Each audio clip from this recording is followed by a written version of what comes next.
Hello à toi et bienvenue dans cette nouvelle proposition dans laquelle je vais te partager aujourd'hui ma routine du dimanche pour vraiment se ressourcer, se recentrer, recharger ses batteries et du coup commencer une nouvelle semaine avec beaucoup plus de légèreté, de sérénité et plein de bonnes énergies. Alors c'est parti pour un réveil en douceur, j'ouvre mes volets, mes fenêtres, je laisse aérer ma chambre et c'est parti pour la journée. J'avoue que j'adore prendre quelques minutes au moment d'ouvrir mes fenêtres pour respirer l'air frais, observer la nature, écouter le chant des oiseaux le matin. En plus là il faisait super beau, donc de quoi mettre son humeur au top niveau pour passer une super journée. Une habitude qui m'est très chère lorsque je ne change pas mes draps, c'est de vraiment ouvrir mon lit complètement et le laisser aérer pendant quelques minutes, voire quelques heures quand c'est possible.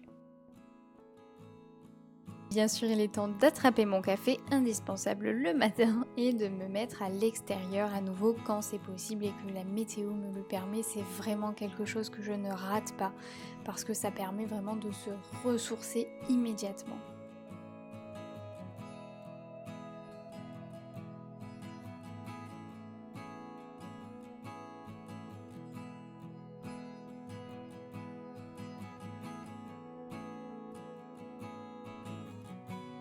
J'en profite pour faire quelques petits étirements, réveiller mon corps en douceur, tranquillement.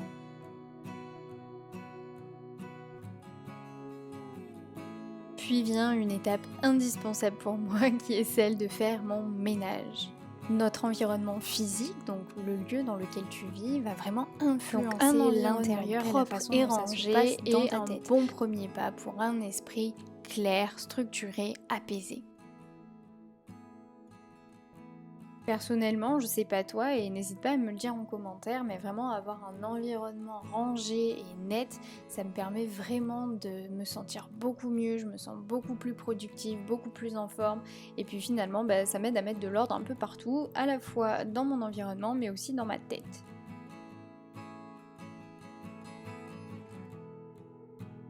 Comme je te le disais tout à l'heure, mon lit a pu bien s'aérer pendant une bonne heure et demie même à ce stade-là. Donc il est temps pour moi de faire mon lit et de repartir pour ma journée.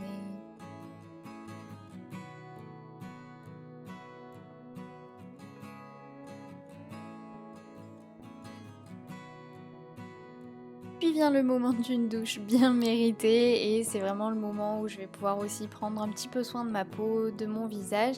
Je vais pas y passer 1000 ans, mais voilà, c'est toujours bien. Puis vient certainement mon moment préféré, à savoir le déjeuner pour prendre des forces en mangeant équilibré. On se retrouve pour ce début d'après-midi pour passer du temps à l'extérieur. Si tu nous suis sur les réseaux sociaux, c'est vraiment quelque chose que je te dis et que je te répète tout le temps, tout le temps, tout le temps. Le fait de se retrouver à l'extérieur, dans la nature, c'est vraiment une activité, on va dire, très simple en fait, mais qui te permet vraiment de te ressourcer, de se reconnecter un peu au monde environnant et de sortir un peu de cette spirale du quotidien pour laquelle peut-être que tu n'as pas le temps de faire des balades ou d'aller dans des endroits un peu plus au naturel. Moi j'ai la chance de vivre à la campagne, donc évidemment je sais bien que c'est beaucoup plus simple que quelqu'un qui vit dans un appartement en ville, mais c'est vrai que pouvoir aller même ne serait-ce qu'au parc ou dans un endroit où tu vois un peu de verdure, c'est vraiment quelque chose qui aura forcément un effet hyper important sur ta santé mentale et ton bien-être en fait de façon générale.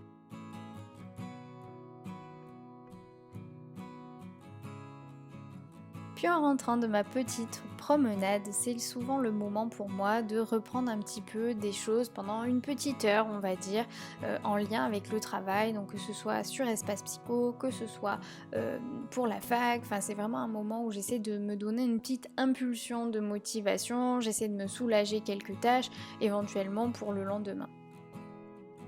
Et c'est d'ailleurs à ce moment-là, tous les dimanches, que je fais mon planning de la semaine. Donc je note les trucs que je veux absolument faire, les impératifs de mon agenda, donc que ce soit les cours, les postes, etc. Et ensuite, ça me donne du coup une véritable vue d'ensemble sur ma semaine qui est indispensable à mon bon fonctionnement. Vraiment, je ne peux que trop te recommander ce conseil organisationnel. Il va vraiment t'aider à décharger ta charge mentale au quotidien et ça va vraiment te permettre d'aborder ta semaine avec beaucoup plus de sérénité. Puis après tout ça vient vraiment le moment de se détendre, de se relaxer. C'est vraiment faire des activités qui te plaisent, qui te font du bien. Ça peut être des loisirs créatifs. Moi en ce moment c'est vrai que j'aime bien me poser et lire un peu. En ce moment je lis ce livre de Irving Yalom qui est l'art de la thérapie et franchement je l'adore. Il se lit super bien. Si tu l'as jamais lu, je te conseille vraiment d'y jeter un œil. Est venu le temps de regarder un peu la télé, et évidemment ça passe par toutes les séries iconiques, en ce moment c'est Friends pour moi. Bien certainement une de mes activités préférées pour me recentrer, me ressourcer, il s'agit du yoga ou en tout cas de faire des étirements. En ce moment j'utilise la plateforme Arius Yoga que j'adore et donc là j'étais partie pour un bon cours d'une bonne heure qui m'a fait trop du bien.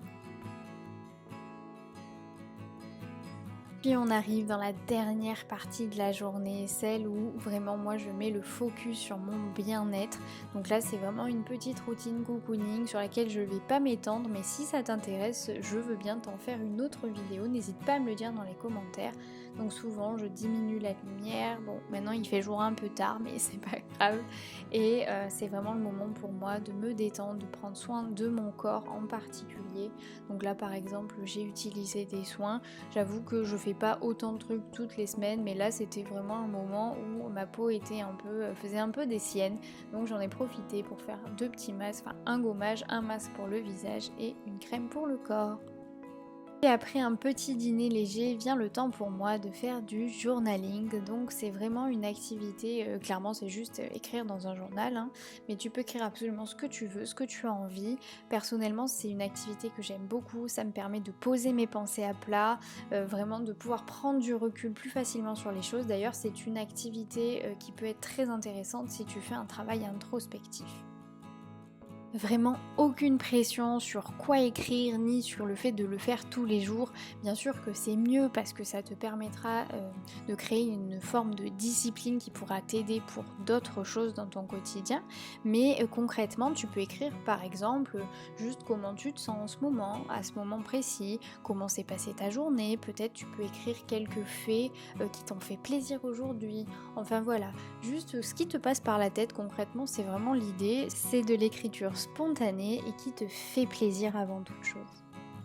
Puis juste avant de me coucher, c'est vraiment quelques minutes que je m'octroie pour méditer, pour respirer. Tu n'as pas besoin d'être un expert de la méditation et de méditer pendant des heures, ça peut être juste 5 minutes, juste 10 minutes.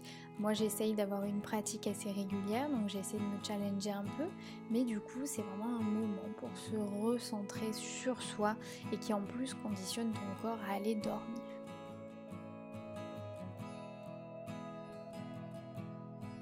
Puis c'est l'extinction des feux et en route vers une nouvelle semaine. Que demain soit le début d'une nouvelle semaine ou non, ce sera le début d'une nouvelle journée, d'une nouvelle opportunité à faire les choses autrement. Peut-être que tu t'autoriseras enfin à changer cette habitude qui te gêne, à faire enfin cette chose que tu repousses depuis tout ce temps, à prendre enfin cette décision pour toi et personne d'autre. Peut-être que demain, tu feras un pas de plus vers un lâcher-prise, hors de ta zone de confort, et de fait, un pas de plus vers la meilleure version de toi-même. Moi, je crois en toi, alors pourquoi pas toi ?